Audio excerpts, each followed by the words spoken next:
உங்களுக்கு தடுப்பூசி மூலமா அந்த வைரஸ அவங்க உடம்புக்குள்ள அனுப்புவாங்க. உள்ள போற வைரஸ்னால ஆன்டிபாடிஸ் உருவாக ஆரம்பிக்கும்.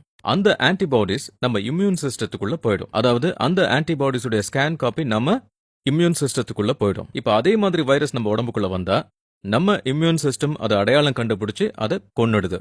இப்போ ஒரு முக்கியமான கேள்வி எழும்புது, அந்த ஆன்டிபாடிஸ் வேக்சின்னால மட்டும்தான் நமக்கு கிடைக்குதா? ஆன்டிபாடிஸ் உருவாக்குற வேற ஏதாவது சோர்ஸ் நம்ம கிட்ட இருக்கா? இப்ப நான் உங்களுக்கு சொல்ல போற விஷயத்தை ரொம்ப கவனமா கேளுங்க. நாம நம்ம உடம்ப சரிப்படுத்துறதுக்கு முன்னாடி நம்ம புத்திய சரிப்படுத்தணும். இப்பெல்லாம் நீங்க மனதளவுல சித்திரவதை பண்ணப்படுறீங்க. அதனால மைண்ட சரி பண்றது ரொம்ப அவசியம். உங்களுடைய மைண்ட ஸ்ட்ராங்கா வச்சுக்காம உங்க பாடியை எப்பவுமே ஸ்ட்ராங்கா வச்சுக்க முடியாது. இன்னைக்கு நிறைய பாடி பில்டர்ஸை பார்க்குறோம், அவங்களுடைய மசில்ஸ்லாம் ரொம்ப ஸ்ட்ராங்கா இருக்கும். ஆனா மைண்ட் ஸ்ட்ராங்கா இல்லைன்னா கவலைப்பட ஆரம்பிச்சிருவாங்க. அவங்க நோய்வாய்ப்பட்டுருவாங்க. தடுப்பூசி இல்லாமலே நோய் எதிர்ப்பு சக்தியை அதிகரிக்க முடியும். எப்படி அதிகரிக்கலாம்னு இப்ப நம்ம பார்க்கலாம்.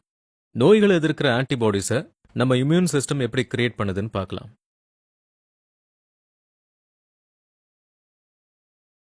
உங்களுக்கு பிடிச்ச ஒரு ஃப்ரெண்ட் உங்களுக்கு ஃபோன் பண்றாருன்னு வைங்க. சிரிச்சு சிரிச்சு பேசுறீங்க. அப்படி நட்பு கிடைக்கிறது ரொம்ப அபூர்வம் இல்ல? அப்போ நம்ம உடம்புல உருவாகுது ஆன்டிபாடிஸ்.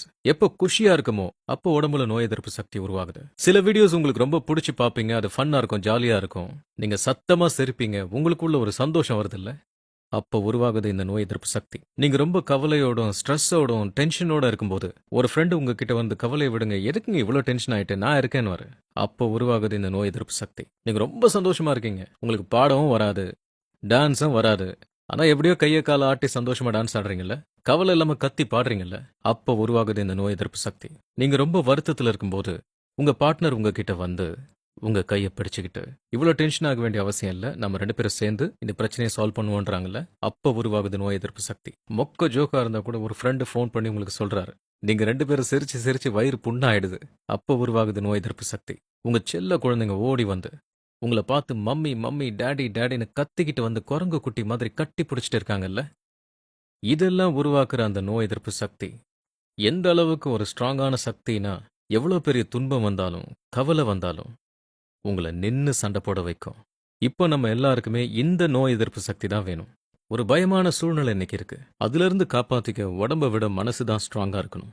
ஸோ ப்ளீஸ் உங்களோட மனசை நீங்க ஸ்ட்ராங்கா வச்சுக்கோங்க. இதை பத்தி நல்லா யோசிங்க. அப்போ உங்களுக்கே என்னெல்லாம் செய்யணும்னு தெரிஞ்சிரும். நான் சொன்ன இந்த விஷயங்களை நீங்க நிச்சயமா செய்வீங்கங்கிற நம்பிக்கை எனக்கு இருக்கு. இப்பவே நோய் எதிர்ப்பு சக்தியை உருவாக்குற வேலையை ஆரம்பிச்சிருங்க. நம்பிக்கையோட செய்யுங்க.